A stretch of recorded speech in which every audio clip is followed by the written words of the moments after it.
nous l'acclamer très fort.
C'est quoi le behaviorisme?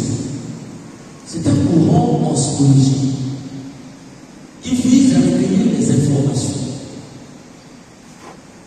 Ces gens de ce courant, ils ont compris une chose, que l'homme, lorsqu'il y a un choc, il réagit. Quand il y a un grand choc, il réagit. Mais comment ils ont su? Ils ont appliqué la même méthode chez les animaux.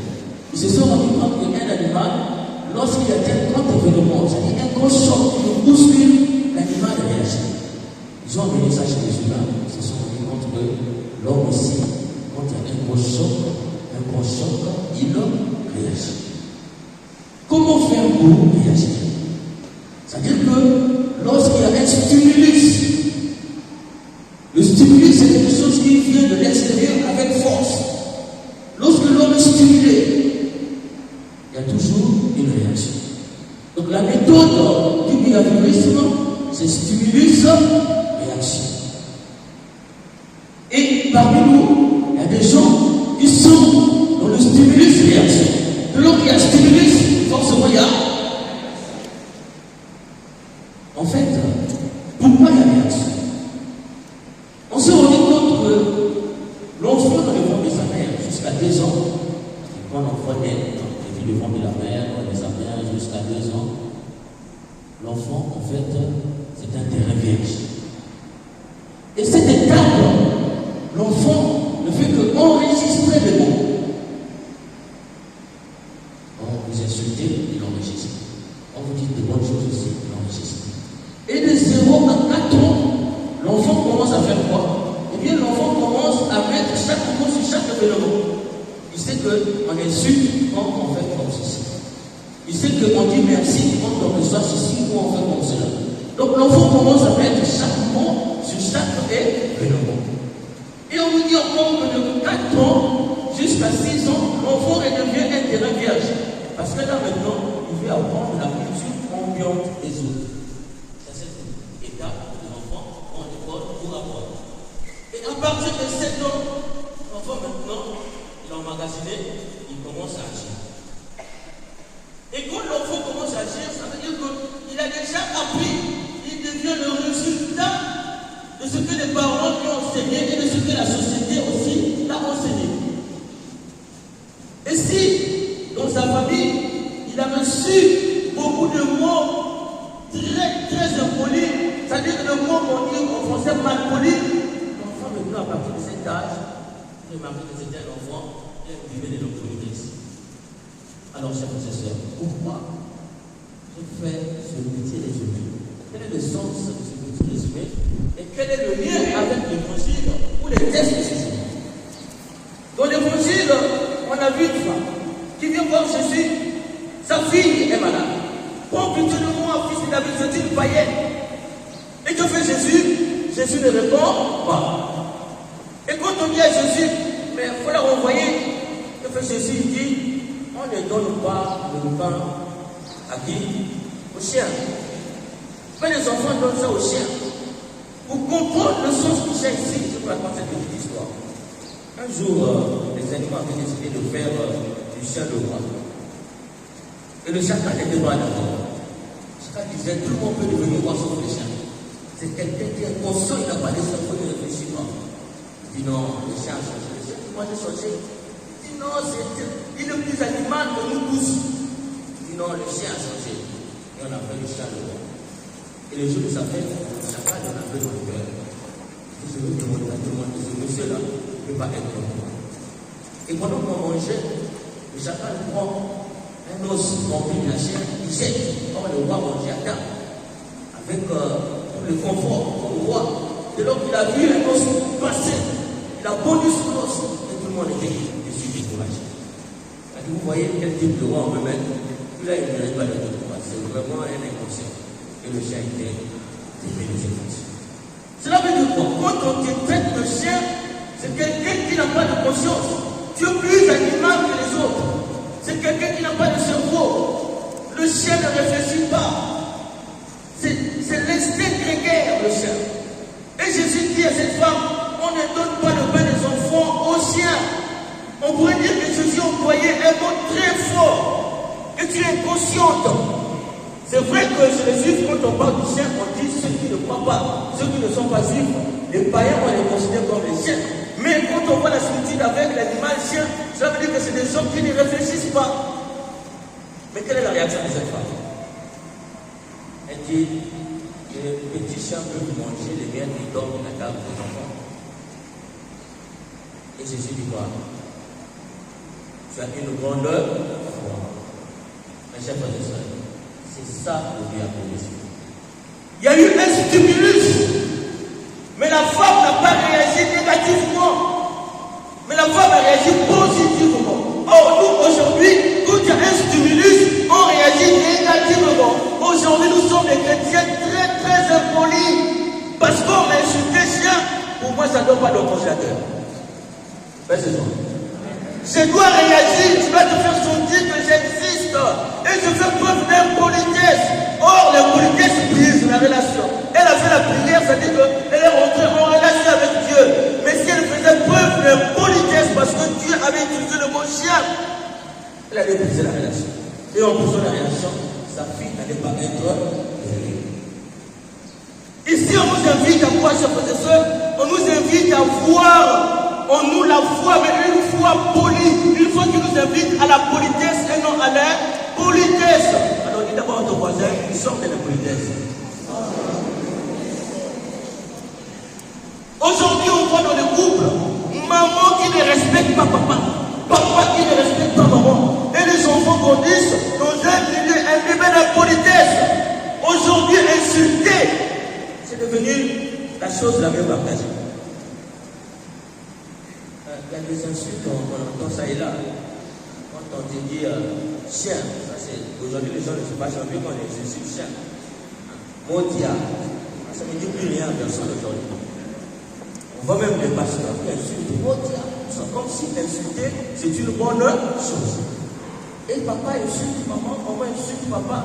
On dirait que les enfants aussi puissent insulter les parents. Peut-être aussi quand tu n'entends pas, l'enfant t'a déjà insulté.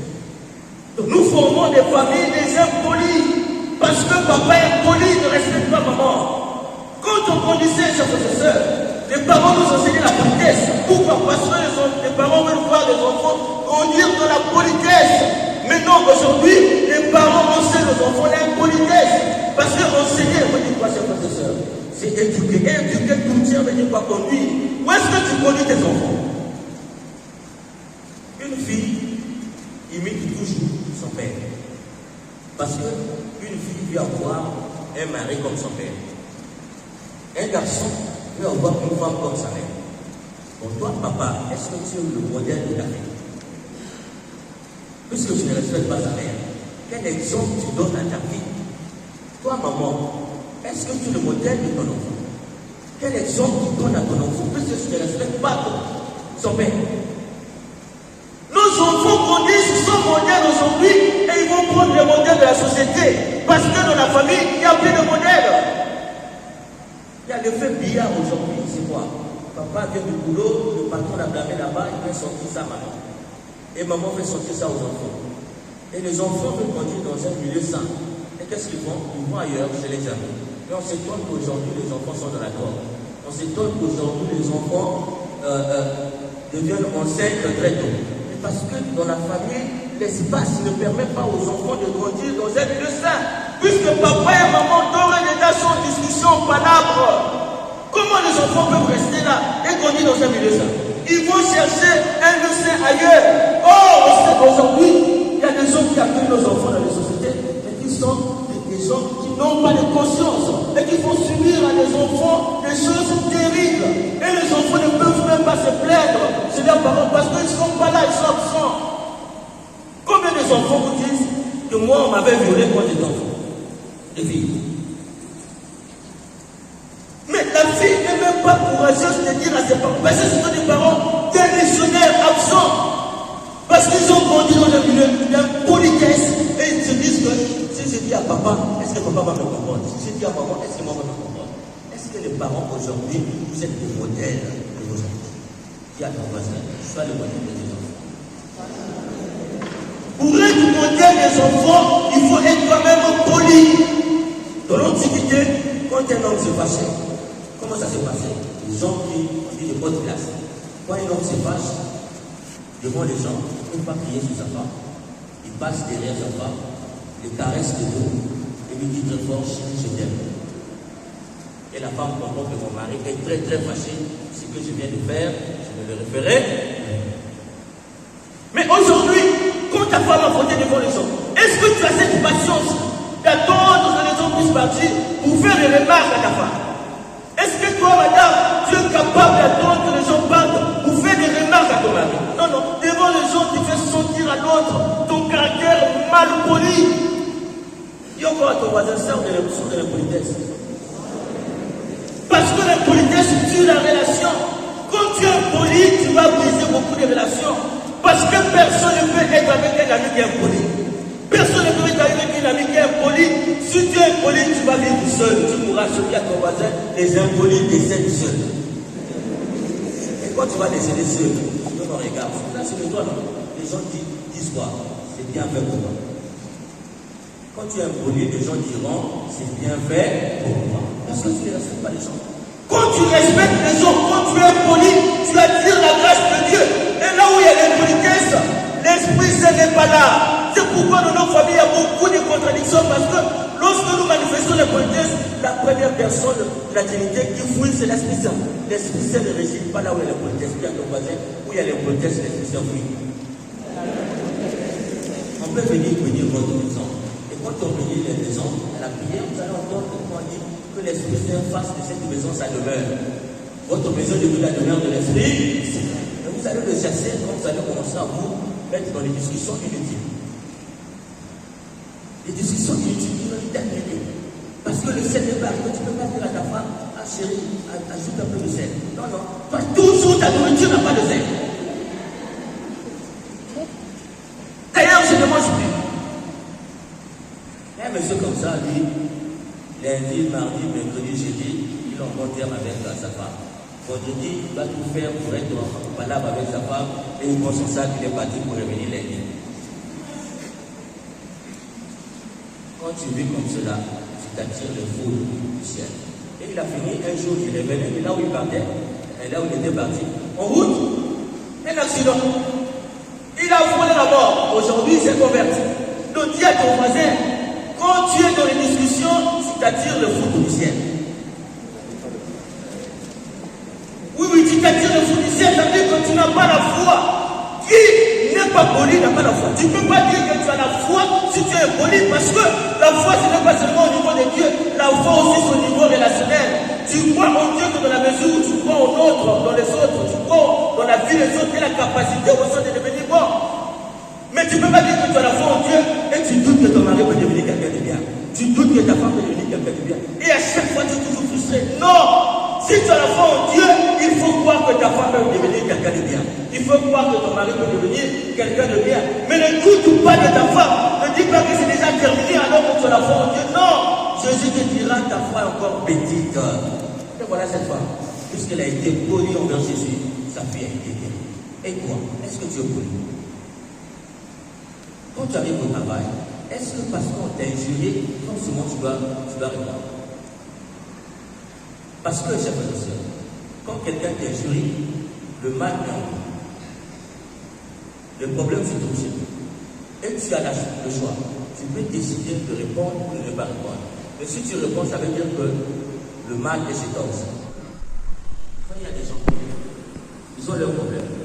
Quand ils passent, parce qu'on a regardé mal. Pourquoi tu le regardes comme ça? Est-ce qu'en te regardant, on a dit quelque chose? Parce qu'au fond de cette personne, il y a déjà des problèmes. Les problèmes sont. Donc, en regardant la personne, elle se dit, cette personne, que forcément tu regardes son problème. C'est pourquoi elle a réagi. Mais on t'a simplement regardé, on n'a pas regardé ton problème.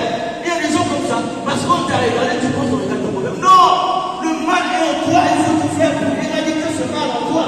Il ne faut pas penser que parce qu'on t'a injurié, toi aussi tu dois injurer l'autre. C'est toi qui devient plus impoli que l'autre. Quand on t'injurie, ne répond pas qu'une grande politesse. C'est ça un chrétien.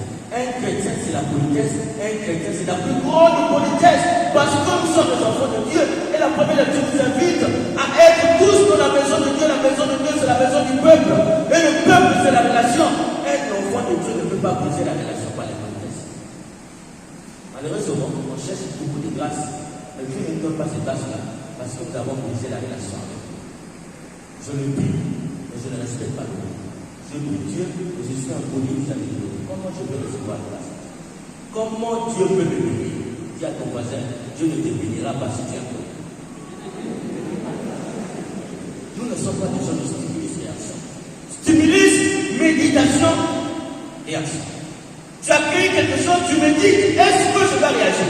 Quand je pense que je veux trop m'abaisser à ce niveau, je ne le ferai pas. Et tu passes ton chemin. Et c'est toi qui es grand.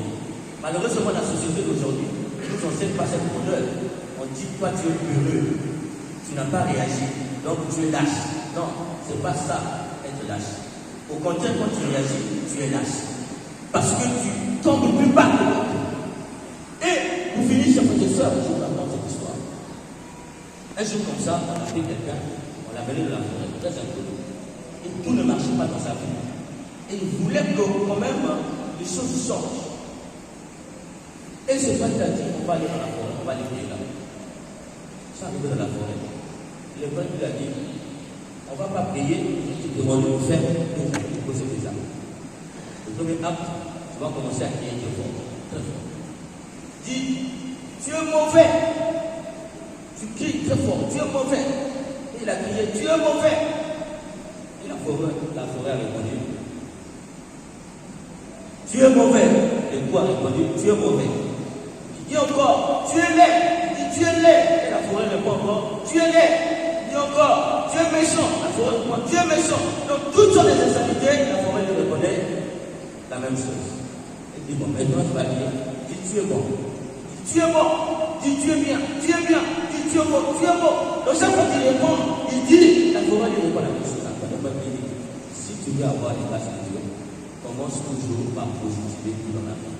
Si tu dis à l'autre tu es bon, l'autre te dira aussi tu es bon. Si tu as dit à l'autre tu es mauvais, l'autre te dira aussi tu es mauvais. Mais si tu dis toujours les bonnes choses sur les gens, tu verras que le regard que les gens ont posé sur toi, ce regard va changer. Alors qu'est-ce qu'il faut faire, chers frères et sœurs? Il ne faut pas dire je te respecte si tu me respectes. Non, c'est une phrase dangereuse pour les chrétiens. Un chrétien ne peut pas dire je te respecte si tu me respectes. Parce que quand tu dis je te respecte si tu me respectes, tu attends que l'autre commence à te respecter. Non, nous les chrétiens, nous sommes envoyés. Un chrétien, c'était d'aller dans la paix de Dieu. Ça veut dire quoi? Envoyé déjà pour aller respecter. Respecte l'autre et l'autre respectera bien ton voisin. Respecte l'autre et l'autre respectera. Donc n'attends pas que l'autre puisse te respecter pour que tu puisses le respecter. Respecte d'abord et l'autre te respectera. Et Et si tu fais le premier pas, tu le respectes. Et si tu ne te respectes pas, c'est pas grave. Au moins tu le respectes. Au moins tu la respectes. Mais si tu attends que cette personne te respecte pour agir, tu es déjà dans l'absence de Dieu.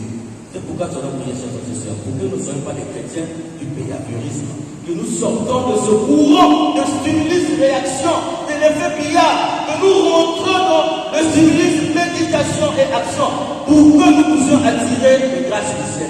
Parce qu'un chrétien bien poli est toujours un chrétien béni. Dans la politesse, il y a la bénédiction. Qui accompagne dans la politesse, il y a la bénédiction. Dans l'impolitesse, il y a la malédiction. Alors ne sois pas impoli, sois poli. Et l'Esprit Saint nous donne la grâce d'être des chrétiens polis.